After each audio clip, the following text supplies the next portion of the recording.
మనము ఫ్రెండ్స్ ఇవాళ మనము అధ్యాయం 40 ఒక యోగి ఆత్మకథలోని అధ్యాయం 40 గురించి తెలుసుకున్నాము. ముందుగా మనము గురువులను ప్రార్థించుకొని స్టార్ట్. పితామహ పత్రి గారికి, మన గురుదేవులైనటువంటి వంశకిరణ్ మాస్టర్కి, మన గ్రూప్ అడ్మిన్ అయిన హైమా మేడంకి, మన గ్రూప్ సభ్యులందరికీ నా ఆత్మపూర్వక నమస్కారాలు.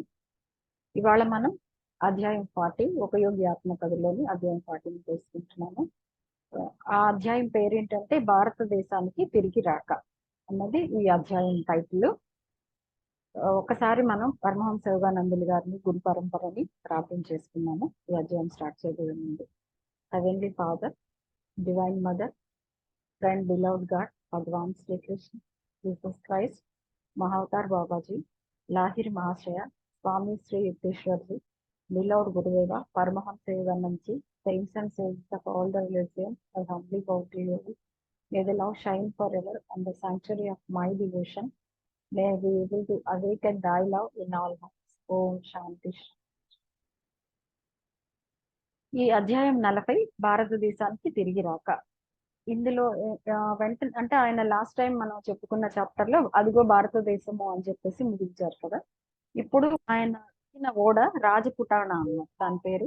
1935 ఆగస్టు 22వ తేదీ ఆ విశాలమైన బొంబాయి రేవుకి చేరుతుందన్నమాట. ఆయన బ్యాక్ వస్తున్నారు. వాళ్ళ గురువు గారు ఆయనకి ధ్యానంలో సందేశం ఇచ్చారు ఇండియాకి రమ్మని చెప్పి. దానికోసమని ఆయన ఇండియా వస్తున్నారు. మధ్యలో అంతా కూడా ఈ యూరోప్ అదంతా చూసుకుంటూ వస్తూ ఉన్నారు అన్నమాట.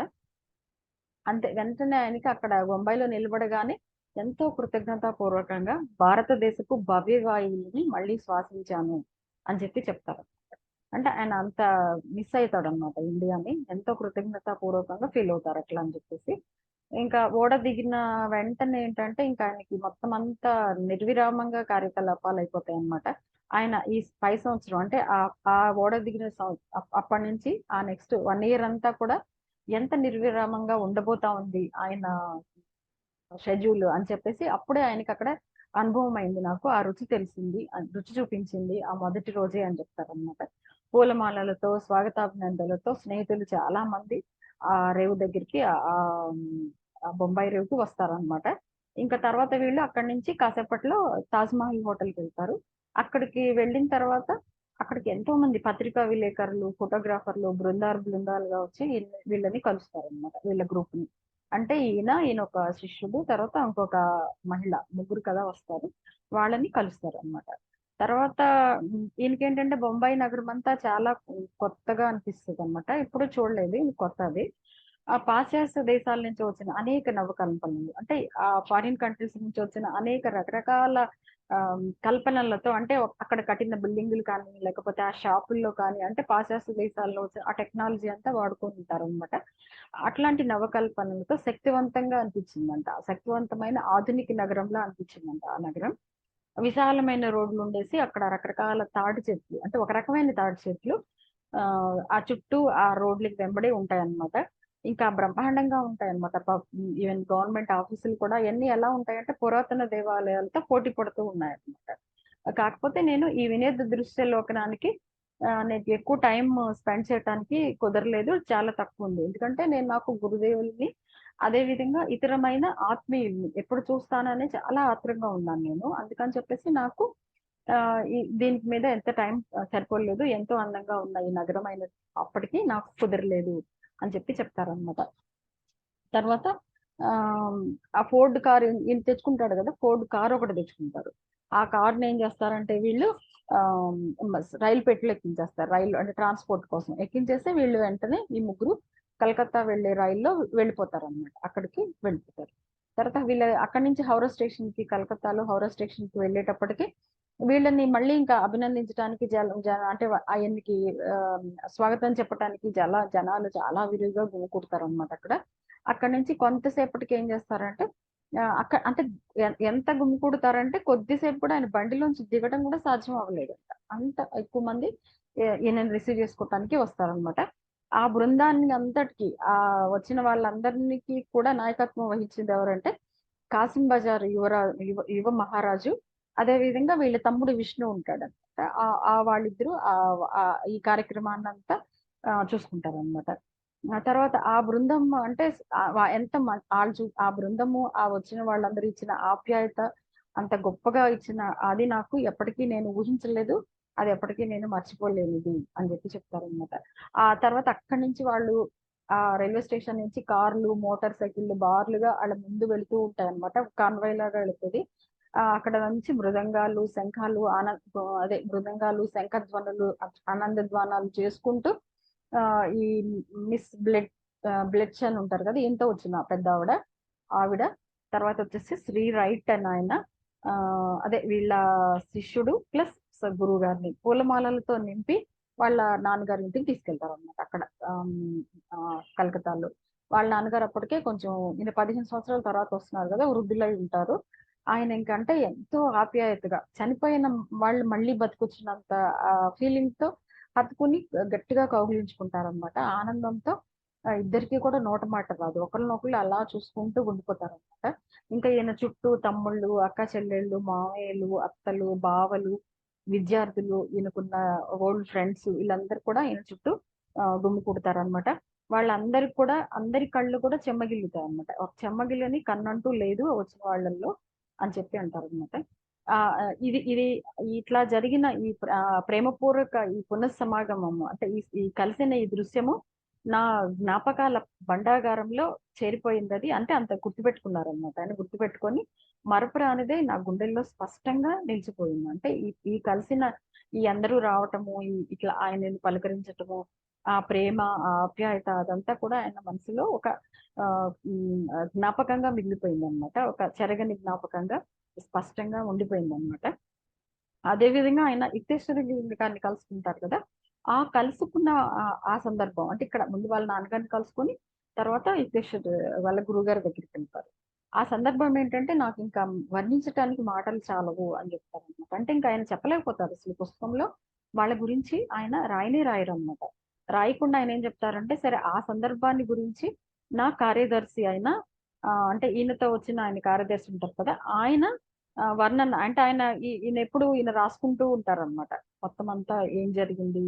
అంటే ఇక్కడికి వచ్చిన ఈ ప్రోగ్రామ్‌లో అంతా ఏం జరిగిందని. అంటే శ్రీ రైట్ అనమాట ఆయన పేరు. ఆయన రాసుకుంటూ ఉంటారనమాట. ఆయన రాసిన ఆ మాటల్లోనే నేను వర్ణిస్తాను అని చెప్పేసి అంటారనమాట. ఈరోజు ఈరోజు ఎంతో ఉత్కంఠతో నిండిపోయింది. అంటే ఆయన చెప్పిన మాటలు. ఆ రోజు ఎంతో ఉత్కంఠగా ఉంది. నేను యోగానంద్ గారిని కారులో కలకత్తా నుంచి శ్రీరాంపూర్ ఆశ్రమంలో ఉంటారు కదా! వీళ్ళు గురువుగారు. శ్రీరాంపూర్ ఆశ్రమానికి శ్రీ రైట్ తీసుకెళ్తారనమాట. తీసుకెళ్ళేటప్పుడు ఎంతో వింత వింత ఆయనకంటే మరి శ్రీ రైట్ ఫారినర్ కదా! ఆయనకి చాలా దుకాణాలన్నీ వింత వింతగా ఉంటాయన్నమాట. వింత వింత దుకాణాలన్నీ దాటుకొని ముందుకెళ్ళాము. దాటుకొని వెళ్ళిన ఆ దుకాణాల్లో ఏంటంటే ఒకప్పుడు యోగానంద్ గారు కాలేజీలో ఆయనకి ఇష్టమైన పలహారశాల. అంటే అక్కడ ఎక్కువ ఆయన ఈ స్నాక్స్ అవి తీసుకునేవాళ్ళనమాట. అది కూడా ఉంది అని చెప్తారనమాట. అక్కడ ఇంకా వెళ్ళాక ఒక గోడల మధ్యలో ఒక సందు లాంటిది. 2 గోడలు అటు ఇటు ఉండి చిన్న సందు ఉంటుందనమాట. ఆ సందులోంచి కొంచెం ముందుకెళ్ళేటప్పటికి సడెన్‌గా ఒక మలుపొస్తది ఎడమ వైపుకి. అక్కడ దానికి ఎదురుగా ఏంటంటే వాళ్ళ గురువుగారు నిర్మించినటువంటి ఇటుకలతో కట్టిన రెండంతస్తుల ఆశ్రమ భవనం ఉంటుందనమాట.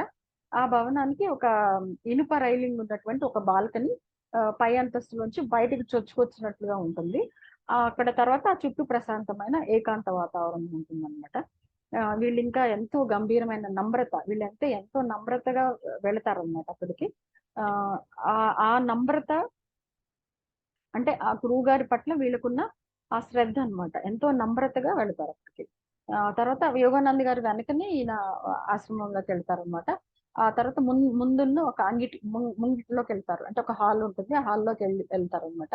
వీళ్ళకేంటంటే గుండెలు దడదడా కొట్టుకుంటూ ఉంటాయి. అంటే ఈ సిగరైట్‌కి అంటే ఆయన ఎక్స్‌పీరియన్స్ చెప్తున్నాడు గదా! గుండెలు దడదడా కొట్టుకుంటూ ఉంటాయన్నమాట. అంటే ఒక గొప్ప గురువుగారిని చూడబోతున్నారు గదా! ఆ ఎక్సైట్‌మెంట్ అన్నమాట ఆయనకి. ఒక పాత సిమెంట్ మెట్లు ఎక్కాలి. ఫస్ట్ ఫ్లోర్‌కి వెళ్తా ఉంటారు వీళ్ళు. వెళ్తారన్నమాట. వెళ్ళేటప్పుడు ఈయన అనుకుంటారన్నమాట. ఈ ఈ మెట్ల మీద వేలాది మంది సత్యాన్వేషకులు నడుచుంటారు. అట్లా అనుకోవటంలో సందేహం ఏం లేదు అని అనుకుంటారన్నమాట. అడుగు తీసి అడుగు వేస్తూ ఉంటే మాలో ఎంతో ఉత్కంఠ పెరుగుతూ వచ్చింది. అట్లా పైకెళ్ళేటప్పటికి అక్కడ మెట్ల పైన ఋషి సహజంగా ఉన్నటువంటి ఉదాత్తమైన గంభీరమైన భంగిమలో ఈ మహామహులైనటువంటి యుక్తేశ్వరుడు గారు ఉన్నారంట. ఆయన చాలా ప్రశాంతంగా వీళ్ళకి దర్శనం ఇచ్చారు అని చెప్పి అనుకుంటారనమాట. ఈయనకి ఇంకా అది చూడంగానే ఆయన పవిత్ర సన్నిధిలో నిలిచే భాగ్యం నాకు కలిగినందుకు ధన్యుణ్ణయ్యాను అని అనుభూతి కలుగుతూ ఆయన మనసులో ఆనంద కెరటాలు ఎగిసిపడుతుంటాయంట, గుండెలు ఎగిసిపడుతున్నాయి అని చెప్తారనమాట. ఇంకంతే వాళ్ళ గురువు గారిని చూడగానే యోగానందుల వారు మోకాళ్ళ మీద వంగి తల వంచి ఆయనకి సర్వాంగ నమస్కారం లాంటిది చేశారనమాట. కృతజ్ఞతతో ఆ వాళ్ళ గురువు గారి పాదాలను పట్టుకొని ఎంతో వినయాంజలిగా ఆ నుదుటికి తాకించుకున్నారనమాట ఆ చేతులని. ఇదంతా ఈయన ఎంతో ఉత్సుకతతో చూస్తూ ఉంటారు ఈ శ్రీరైతు. చూస్తూ ఉంటే ఆయనకి ఇంకా ఆ ఎగ్జైట్మెంట్ లో కన్నీళ్ళు వచ్చేస్తాయి అనమాట. వాళ్ళ గురు శిష్యుల సమాగమం చూసేటప్పటికి అలా ఆ కన్నీళ్లతో ఆయన చూపు అలుకుపోయినట్టు అయిపోయిందంట. అంత ఉత్సాహంతో నేను చూస్తున్నాను, నా కళ్ళు అలుకుపోయినట్టు అయిపోయాయి ఆ కన్నీళ్లతో అని చెప్పి అంటారనమాట. తర్వాత గురువుగారు లేస్తారు. అప్పుడు శ్రీ యుక్తేశ్వరగిరి ఏంటంటే ఈయన రెండు భుజాలు పట్టుకొని ఇంకా హత్తుకొని కౌగిలించుకున్నారు అంట. ఇంకా కౌగిలించుకున్న తర్వాత మొదట్లో అయితే ఏమీ మాటలు రాలేదు, వాళ్ళిద్దరి మధ్యలో ఏం మాట్లాడుకోరు వాళ్ళు.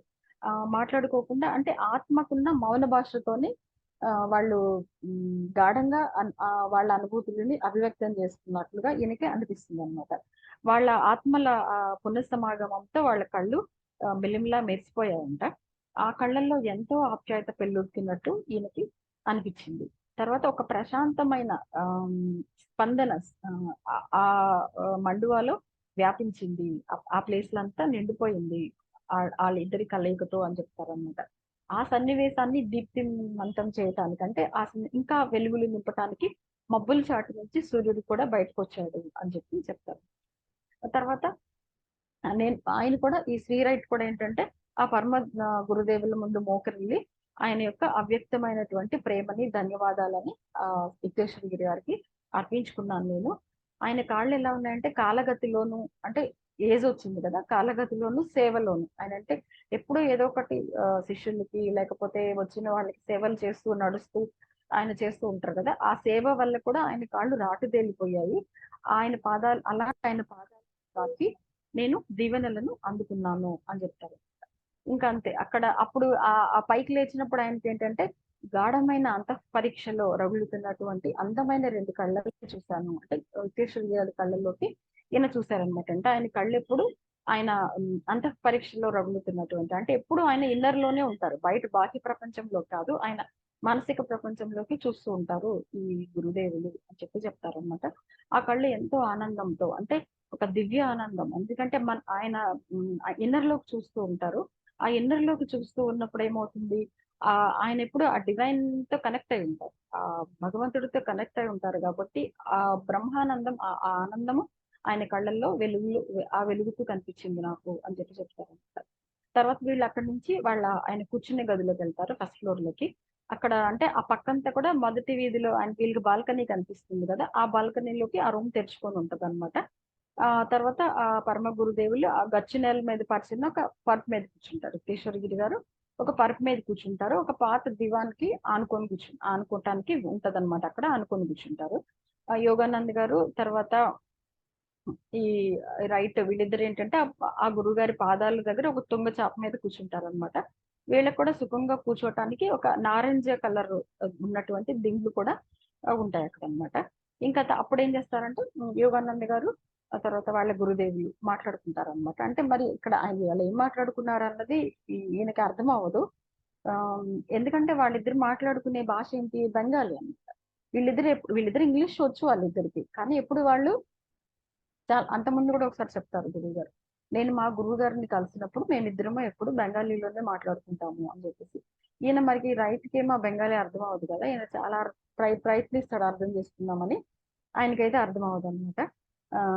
నాకు అర్థమైపోయింది వాళ్ళిద్దరు కలుసుకుంటే ఇంగ్లీష్ మాట్లాడుకోరని మాత్రం నాకు అర్థమైంది అని చెప్తారు అనమాట. అయినా కూడా ఏంటంటే వాళ్ళ హావభావాలని గమనిస్తూ ఉంటాడు. ఆ స్వామీజీ మహారాజ్ అంటే యుక్తేశ్వరగిరి గారు, ఆయనలో ఉన్న ఋషితత్వము ఎట్లా కనిపిస్తుందంటే ఆయనలో ఉన్న ఋషితత్వము హృదయపూర్వకమైన ఆయన చిరునవ్వు ద్వారా మిలమిల మెరిసే ఆయన కళ్ళ ద్వారా నాకు కనిపించింది అని చెప్పి చెప్తారమ్మ. నేను చూడగలిగాను ఆయన కళ్ళల్లో ఆయనలో ఉన్నటువంటి ఆ గ్రేట్నెస్ ని, ఆ ఋషి తత్వాన్ని నేను చూడగలిగాను ఆయన కళ్ళల్లో. ఆయన సరదాగా అన్నా కూడా, గంభీరంగా అన్నా కూడా, ఆయన సంభాషణల్లో ఒక అధికారికత, అంటే ఆయన చెప్పే దాంట్లో ఒక స్పష్టత ఉంది. ఇది చాలా నిజము, ఇది ఇది ఇది ట్రూ అన్నటువంటి ఒక అధికారికత ఆయన మాటల్లో కనిపిస్తుంది. అది ఋషుల యొక్క లక్షణము అని చెప్పి, అంటే ఒక ప్యూరిటీ, ఒక అథారిటీ, ఒక సత్యత కూడా ఆయన మాటల్లో అంటే ఇదంతా కూడా వాళ్ళిద్దరు మాట్లాడుకుంటున్న మాటలను బట్టి ఈయనకి పర్సీవ్ అయిన విషయం అన్నమాట అది. అది ఒక ఋషి లక్షణం అంటారనమాట. ఎందుకంటే ఇప్పుడు దేవుడు వాళ్ళకి తెలుసు కాబట్టి, ఆ తెలుసు అన్నది వాళ్ళ మాటల్లో స్పష్టంగా తెలుస్తుంది. తర్వాత వాళ్ళ మహత్తరమైన జ్ఞానము, ఆయనలో ఉన్న మహత్తరమైన జ్ఞానము, కార్యదీక్ష, నిశ్చయాత్మకత, ప్రతి దాంట్లోనూ ఆ మాటల్లో ఈయనకి కళ్ళకు కట్టినట్టుగా అనిపిస్తాయన్నమాట. అంటే మాట్లాడకుండా కూడా ఒక మనుషులలో మనము జనరల్ గా పర్సీవ్ కూడా చేయొచ్చు. మనకి భాష కూడా తెలియక్కర్లేదు. కానీ వాళ్ళు ఎలాంటి వాళ్ళు, వాళ్ళు పిరికి వాళ్ళ, మంచి వాళ్ళ, వాళ్ళు ఏం మాట్లాడుకుంటున్నారు, అంటే ఎట్లాంటి భావాలని వ్యక్తం చేస్తున్నారు అన్నది కూడా తెలుసుకోవచ్చు కదా. అట్లాగా ఈయనకి ఆయన వచ్చిన పర్సెప్షన్ అన్నమాట ఇది. ఆయన యొక్క గొప్పతనాన్ని, ఆయన యొక్క ఆ ఋషితత్వాన్ని ఆయన మాటల్లో నాకు అర్థమైంది హావభావాల ద్వారా అని చెప్పి ఈ రైట్ చెప్తారనమాట. ఆయన దుస్తులు కూడా చాలా నిరాడంబరంగా ఉన్నాయి. ఆయన ఒక పంచె వేసుకుని ఉన్నారు, ఒక చొక్కా పంచె కట్టుకొని ఉన్నారు. అవి కూడా కాషాయ వర్ణంలో ఉన్నవే. కాకపోతే ఇప్పుడు ఏంటంటే అవి వెలిసిపోయి నారింజ రంగులోకి వచ్చాయి. అంటే అంత అంత పట్టించుకోకుండా అంత పాత పాత బట్టలే వేసుకుని ఉన్నారనమాట ఆయన. తర్వాత అప్పుడప్పుడు ఆయన ఏంటంటే పూజ్యభావంతో పరిశీలిస్తే ఇంకా నాకు అర్థమైంది ఏంటంటే, ఆయనది అప్పుడప్పుడు, అంటే డైరెక్ట్ గా చూడరు కదా గురువు గారు కాబట్టి, ఇంక అప్పుడప్పుడు చూస్తారనమాట. ఆయనది భారీ విగ్రహము, అంటే చాలా హైట్ ఉంటారు ఆయన. తర్వాత కసరత్తు చేసినట్టు ఉంటుందంట, అంటే చాలా బలంగా, అంటే కసరత్తు చేసినట్లుగా ఉంటుంది ఆయన శరీరము. సన్యాస జీవితంలో రకరకాల పరీక్షలు, త్యాగాలు చేయాల్సి వస్తుంది కదా, దానివల్ల ఆయన శరీరము రాటు తేలిపోయినట్టుగా ఉంది అని చెప్పి చెప్తారనమాట. ఆయన దేహ భంగిమ ఎలా ఉందంటే రాజసం ఉట్టిపడేలా ఉందంట. తన దేహ భంగిమల్లో రాజసం ఉట్టిపడుతుంది. ఆయన ఎంతో నిటారుగా టీవీగా నడుస్తారు. అదే విధంగా ఆయన ఎంతో కులాసాగా నోటి నిండా నవ్వుతారంటారు కదా, మనస్ఫూర్తిగా నవ్వే అలవాటు ఆయనకుంది. ఆ నవ్వు కూడా ఎట్లాగంటే ఆయన గుండె లోతుల్లోంచి వస్తుంది అన్నమాట, రొమ్ము లోతుల్లోంచి వస్తుంది. దానివల్ల ఆయన ఒళ్ళంతా ఊగిపోయేట్టుగా నవ్వుతున్నారు అని చెప్పి చెప్తారనమాట. అదే విధంగా ఆయన గంభీరమైన ముఖంలో ఒక దివ్యమైన శక్తి కొట్టొచ్చినట్టు కనిపిస్తూ ఉంది. ఆయన మొహం గంభీరంగానే ఉంది, కానీ ఒక దివ్యమైన శక్తి కొట్టొచ్చినట్లు కనిపిస్తూ ఉంటుంది. మజ్జిపాపిడి తీసుకొని ఉంటారనమాట ఆయన. ఆయన జుట్టును కొంచెం నుదుటి మీద ఉన్న జుట్టు కొంచెం తెల్లగా ఉండి, తక్కిన చోట్ల అక్కడక్కడ కొంచెం బంగారు వన్నీరు కలరు, నలుపు రంగు పోలిన చారలు ఏర్పడంటే ఆయన ఏజ్కి వచ్చేసారు కదా, అట్లా ఉంటారనమాట. ఆయన గడ్డము మీసం ఏంటంటే చిన్నగా తక్కువ ఉంటాయి అనమాట, అంటే పలచబడిపోయినట్లుగా ఉంటాయి. అయినా సరే ఆయనకి ఆ ఆయన ఆకృతికి ఇవి అందాన్ని చేకూరుస్తున్నాయంట.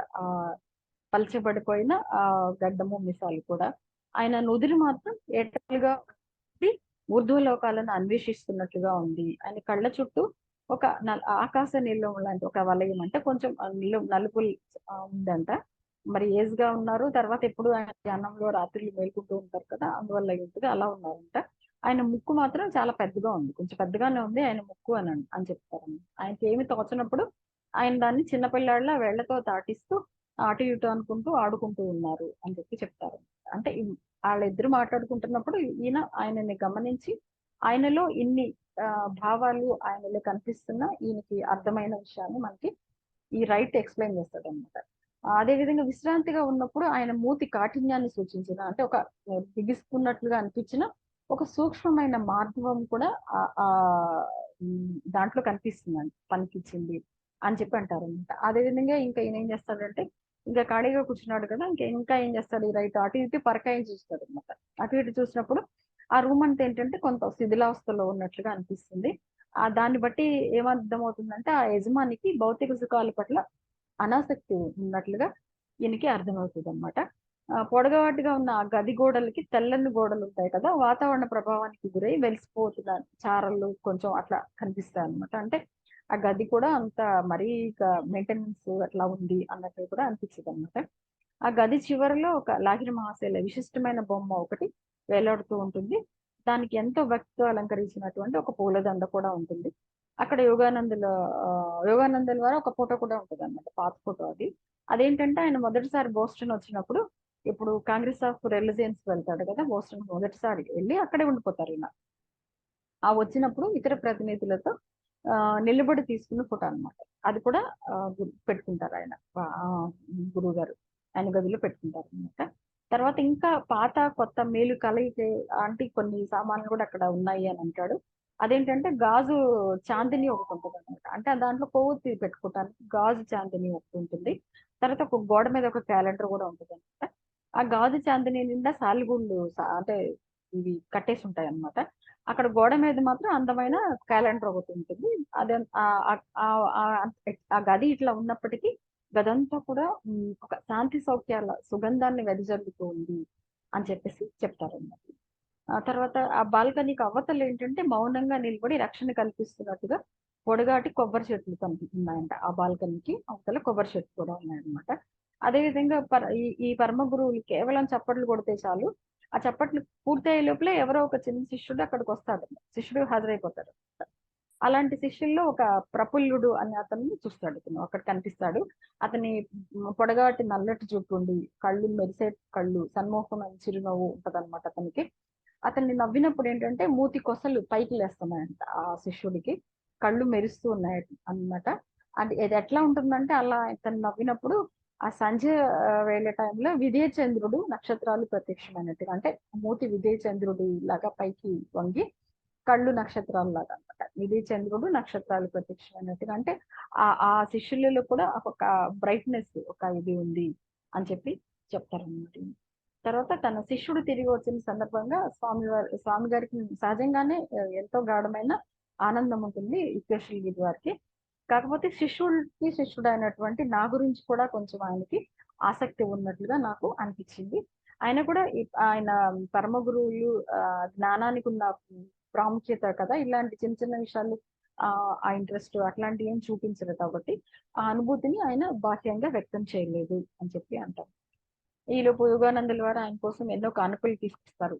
అక్కడి నుంచి వచ్చేటప్పుడు అమెరికా నుంచి వచ్చేటప్పుడు మధ్యలో యూరోప్ లో వాళ్ళ గురువు గారి కోసం కొన్న కానుకలని ఆ విశ్వేశ్వరగిరి గారికి ఇస్తారనమాట.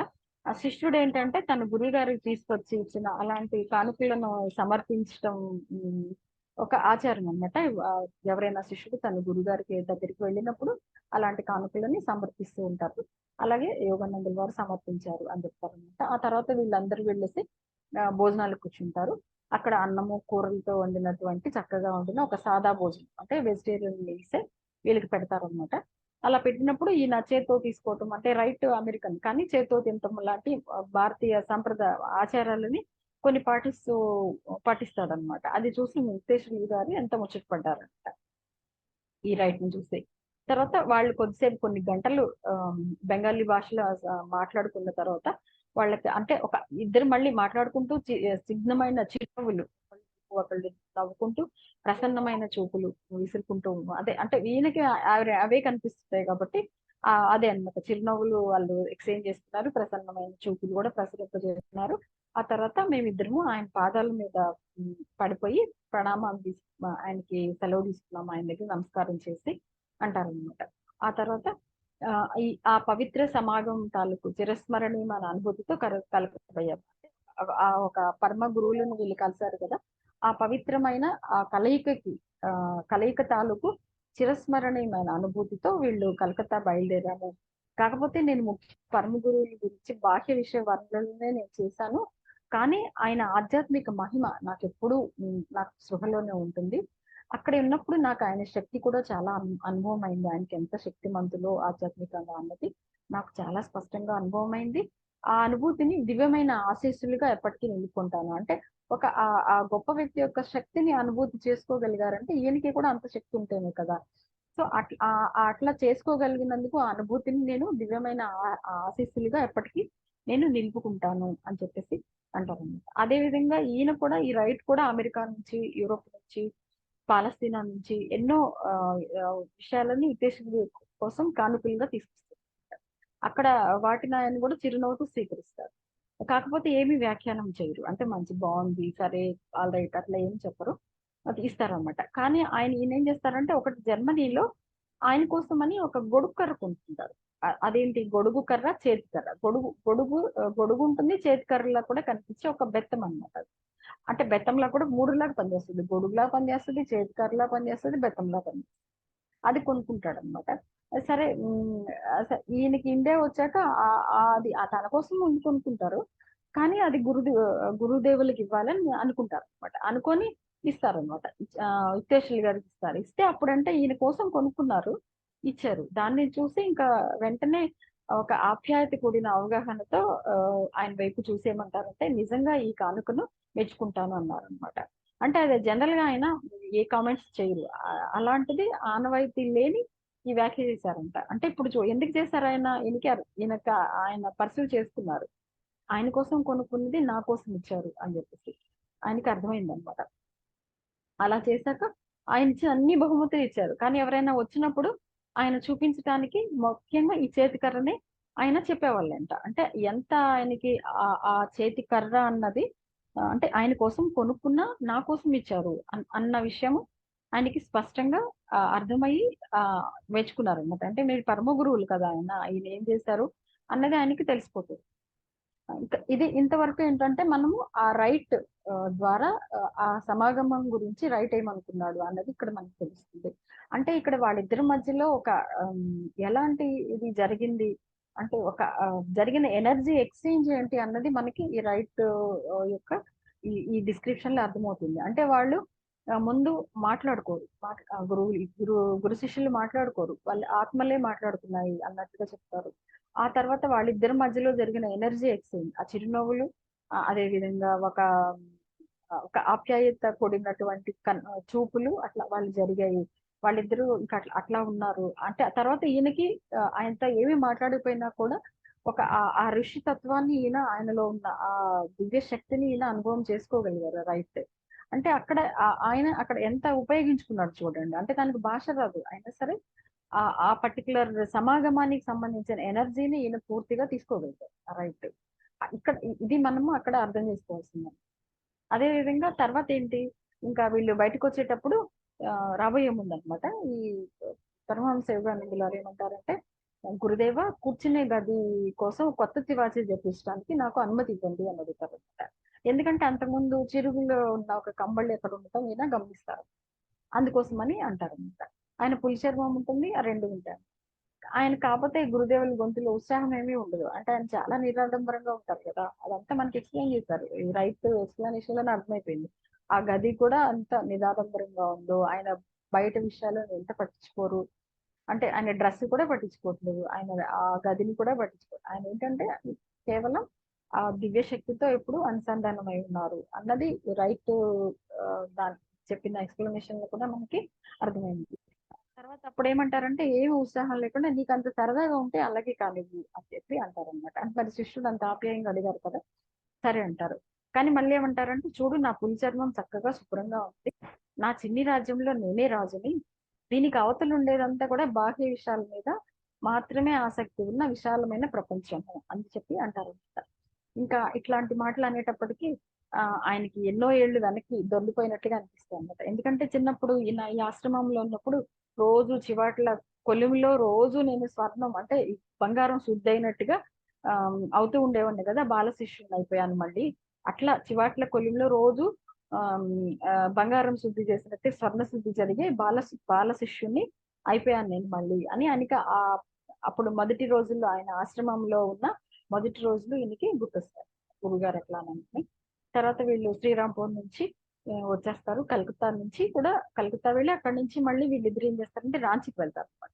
రైట్ గురుగారు కలిసి రాంచీకి వెళ్తారు. అక్కడ ఇంక అసలు అక్కడ ఏం స్వాగతం అంటే ఇంక అసలు ఆయన ఏం స్వాగతం అంటారు అంటే అంత గొప్ప స్వాగతం వీళ్ళకి దొరికిందనమాట. ఏం ఆనందోత్సవం అంటే ఎంతో ఆనందం పడిపోతారు వాళ్ళు. ఎందుకంటే మరి వాళ్ళ గురుగారు వచ్చారు కదా అక్కడికి. స్టూడెంట్స్ కానీ ఆ టీచర్స్ కానీ చాలా ఆనందపడిపోతారు అనమాట.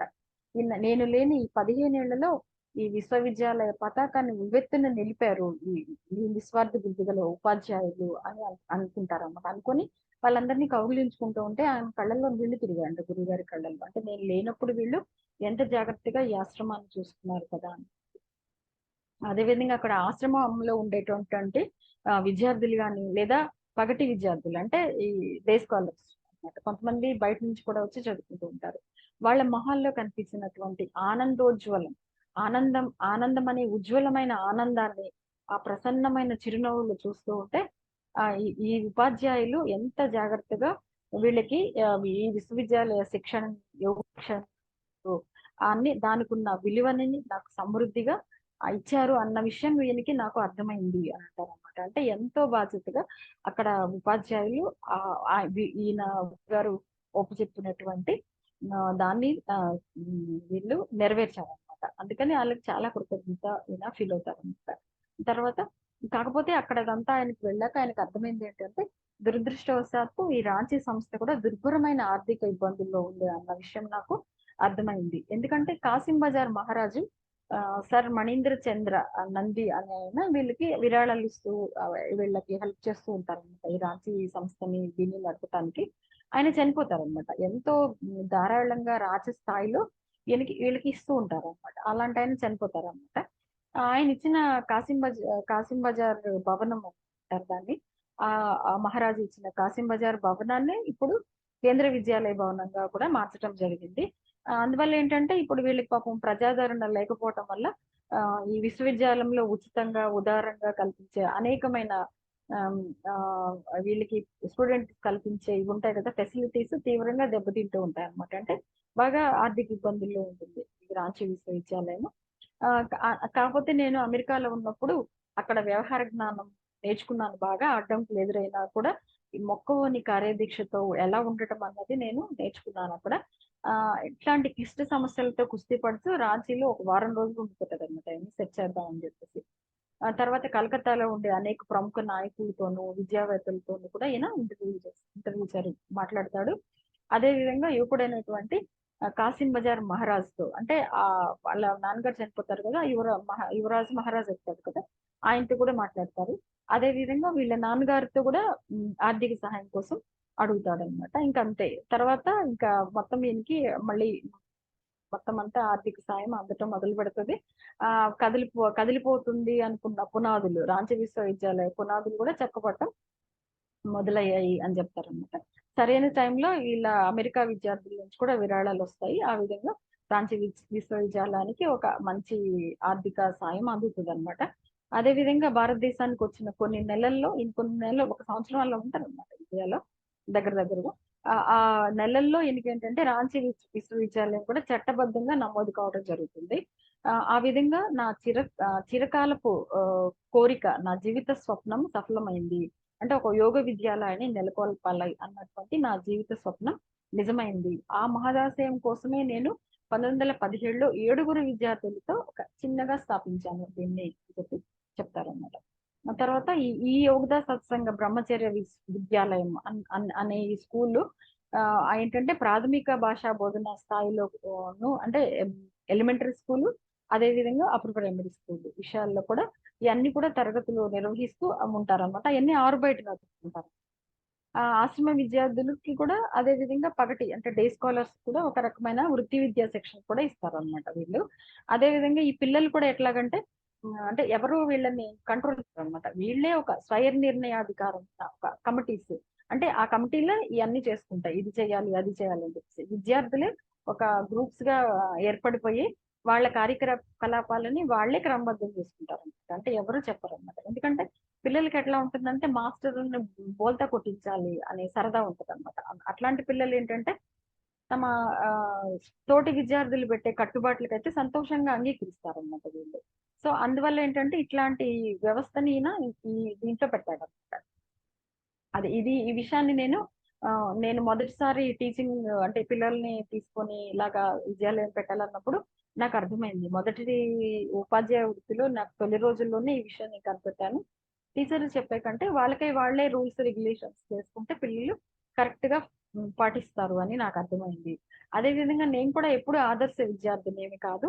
అందువల్ల నాకేంటంటే పిల్లలు చేసే చిలిపి అల్లరి, వాళ్ళ సమస్యలు అన్నీ కూడా నాకు సహజంగానే సానుభూతి ఉంటుంది వాళ్ళ మీద. అంటే నేను అలా ఉండేవాడిని కాబట్టి వాళ్ళ విషయంలో కూడా నేను కఠినంగా ఉండను అని చెప్పేసి చెప్తారనమాట. అక్కడ ఏంటంటే ఆ స్కూల్లో ఇంకా ఆటల పోటీలను కూడా ఎక్కువ ప్రోత్సహిస్తూ ఉండేవాళ్ళు అనమాట. అంటే ఓన్లీ చదువు చదువు అట్లా ఏం కాదు.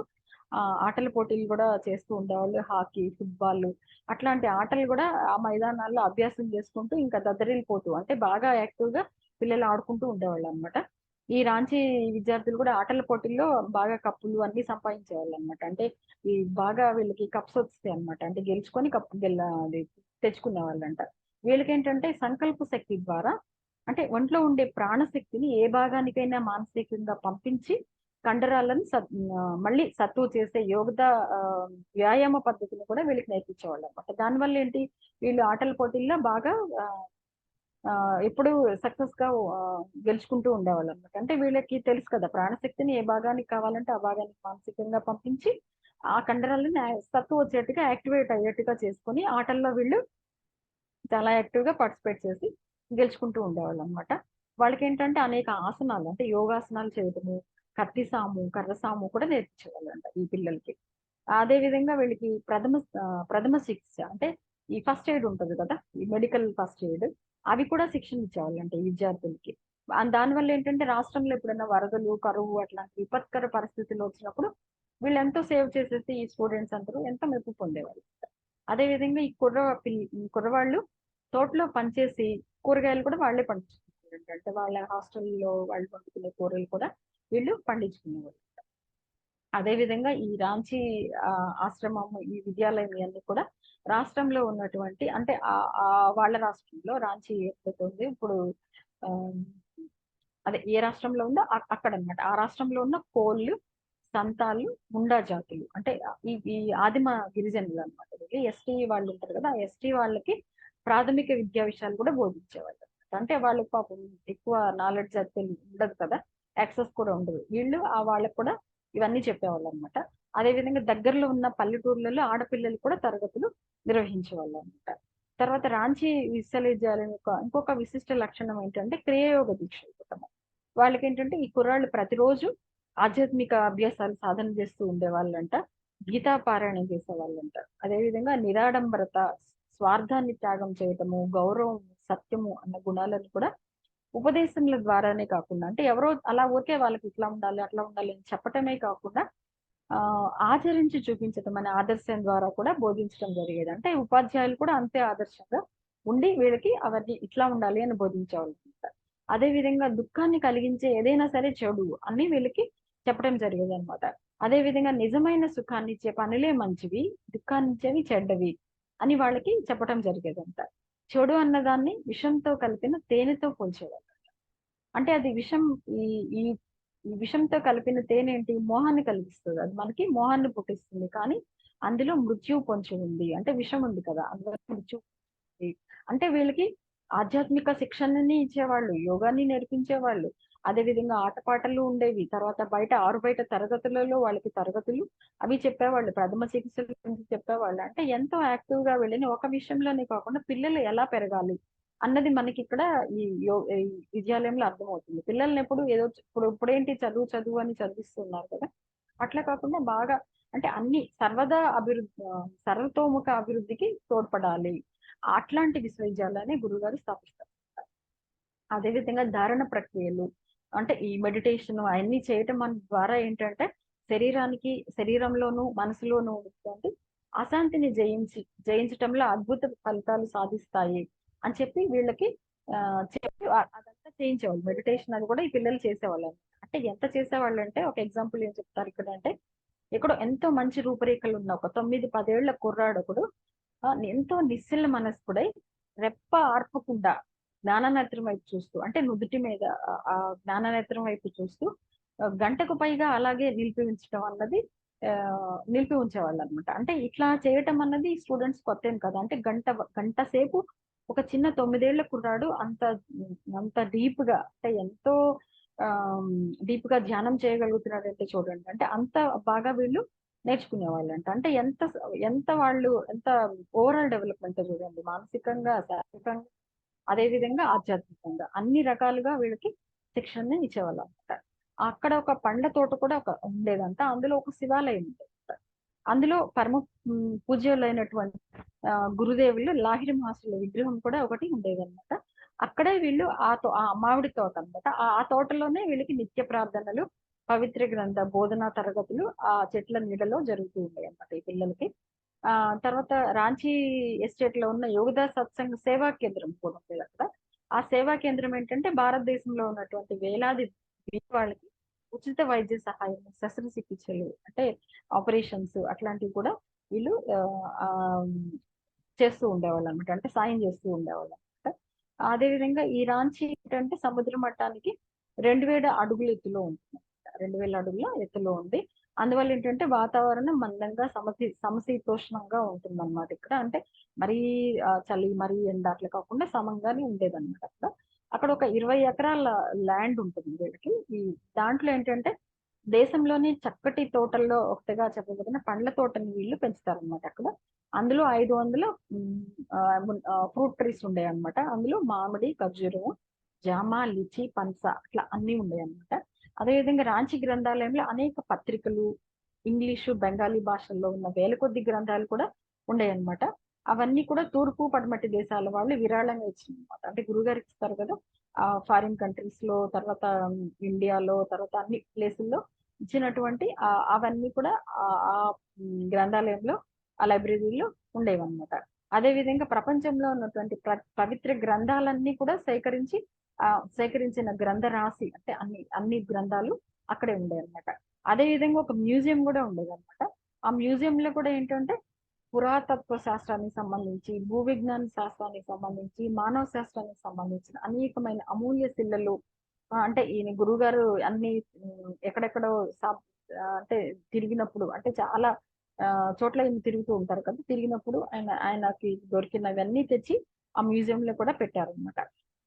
అందులో ఏంటంటే ఎక్కువ భాగం గురువుగారు తెచ్చినవి ఉంటాయి. ఈ వైవిధ్య సమృద్ధమైన ఈశ్వరుడి భూమి మీద ఎంతో వైవిధ్యం ఉంటుంది కదా ఈ ప్రపంచంలో.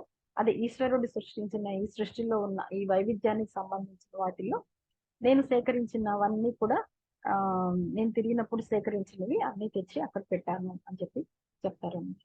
అదేవిధంగా రాంచీ పాఠశాల మాదిరిగానే ఇంకా ఆ, లో ఉండే ఆశ్రమవాసం ఉండే స్కూల్స్, అదే విధంగా యోగ సాధన అవకాశం ఉన్న స్కూల్స్ కూడా బ్రాంచీలు అన్నమాట, హై స్కూల్ కూడా స్థాపించడం జరిగింది అనమాట. అవి ఇంకా ఇప్పుడు చాలా బాగా వర్ధిల్లుతున్నాయి. లఖన్పూర్ లో మగపిల్లల కోసం పెట్టినటువంటి యోగదా సత్సంగ విద్యాపీఠము, అదే విధంగా ఇస్మా చీచక్ లో ఉన్న యోగదా విద్యాలయం అనే ఆశ్రమాలు కూడా ఆ అవి చాలా బాగా వృద్ధి చెందుతున్నాయి అని చెప్తారు. అవేంటంటే పశ్చిమ బెంగాల్లో, అంటే ఇదంతా బెంగాలీ కదా, పశ్చిమ బెంగాల్లో పురులియా, మిడ్నాపూర్ జిల్లాల్లో అవి ఉన్నాయి అని చెప్పి చెప్తారన్నమాట. అదేవిధంగా 1939లో ఏంటంటే దక్షిణేశ్వర్ అంటే కలకత్తాలోని కొంచెం పక్కనే ఉంటది అనమాట, దక్షిణేశ్వర్ అని చెప్పేసి గంగా నదికి ఎదురుగా రాజప్రసాదం లాంటి భవనంలో యోగదా మఠాన్ని కూడా స్థాపించడం జరిగింది. ఆ తర్వాత వచ్చేసి కలకత్తాకి ఇదేంటంటే కలకత్తాకి కొంచెం కొద్ది మైళ్ళ దూరంలో ఉంటుందన్నమాట ఇది. అక్కడ ఏంటంటే ఈ నగరవాసులకి శాంతి నిలయంగా ఉపకరిస్తూ ఉంది. అంటే ఈ నగరం అంటే ఈ సిటీ అట్మాస్ఫియర్ లో కొంచెం అంతా సరిగ్గా ఉండదు కదా, అలజడి ఉంటుంది. ఇక్కడ ఏంటంటే చాలా ప్రశాంతంగా ఉండేది కాబట్టి శాంతి నిలయంగా ఉండేది అని చెప్పి చెప్తారనమాట. ఈ దక్షిణేశ్వర మఠం ఏంటంటే యోగద సత్సంగ్ సొసైటీ ఉంటుంది కదా, ఇండియాలో ఉండేదాన్ని యోగద సత్సంగ్ సొసైటీ అంటారు. అది అందులో ఆ సొసైటీకి సంబంధించినటువంటి విద్యాలయాలకి, కేంద్రాలకి కూడా ప్రధాన కార్యాలయం, ఆశ్రమాలకి అన్నిటికి కూడా ఈ దక్షిణేశ్వర మఠం, ఈ కలకత్తా దగ్గరలో ఉన్న దక్షిణేశ్వర మఠము దానికి ప్రధాన కార్యాలయము అని చెప్పి చెప్తారు. ఈ యోగదా సత్సంగ్ సొసైటీ ఏంటంటే ఇండియాలో పేరు యోగదా సత్సంగ్ సొసైటీ. అది మామూలుగా ఈ అంతర్జాతీయ హెడ్ క్వార్టర్స్ ఏంటంటే సెల్ఫ్ రియలైజేషన్ ఫెలోషిప్ అంటారు. సెల్ఫ్ రియలైజేషన్ అంటే మన ఆత్మని మనం రియలైజ్ అవుతాము, ని రియలైజ్ అయ్యే ఆ ఫెలోషిప్ అన్నమాట, దాని పేరు అట్లా పెడతారు. ఆ ఫెలోషిప్ కి అనుబంధ సంస్థగా ఉంటుంది అనమాట. చట్టబద్ధంగా ఉంటుంది ఇది, చట్టబద్ధమైన అనుబంధ సంస్థగా ఉంటుంది అనమాట ఇది. తర్వాత ఈ ఈ అంతర్జాతీయ కార్యాలయం ఎక్కడ ఉంటుందంటే అమెరికాలోని కాలిఫోర్నియాలో లాస్ ఏంజల్స్ లో ఉంటుందన్నమాట. ఈ యోగ్దా వాళ్ళు ఏంటంటే అంటే ఇండియాలో ఉండే యోగ్దా సొసైటీ యోగదా సత్సంగ్ అనే పుస్తకాన్ని ప్రచురించి అది భారతదేశంలో ఉన్న అందరి విద్యార్థులకి కూడా పోస్టులు నెల నెలలా పంపిస్తూ ఉంటుంది అనమాట. అందులో ఏంటంటే ఈ ధ్యానం ఎలా చేయాలి, ధ్యానం ఎలా చేయాలి, చిన్న చిన్న శక్తిపూరణ అభ్యాసాలు ఉంటాయి అన్నమాట. అవి ఎలా చేయాలి అని చెప్పేసి ఎంతో వివరణతో చెప్పటం జరుగుతుంది అనమాట. ఇంకా వీళ్ళు సంపూర్ణమైన విశ్వాసంతో కనుక ఇది సాధన చేస్తే ఈ మొత్తం వాళ్ళు చెప్పినవన్నీ తర్వాత ఈ క్రియాయోగ చేయటానికి క్రియాయోగం అనే ఉన్నత విద్యకి అది బేస్ తయారు చేస్తుంది అని చెప్పి చెప్తారు. అదే విధంగా నేను చెప్పాలి అంటే ఇప్పుడు యోగదా విద్య ఇది ప్రజాహిత కార్యక్రమాలు అంటే ఎన్ని సేవలు అన్ని చేస్తూ ఉంటారు కదా.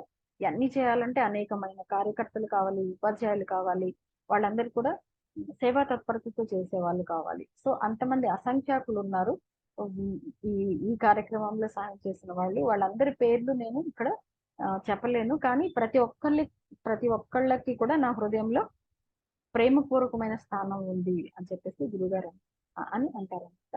అదే విధంగా శ్రీ రైట్ ఉన్నాడు కదా, అదే ఇలా ఆయనతో వస్తారు కదా, ఆయన సెక్రటరీ శ్రీ రైట్.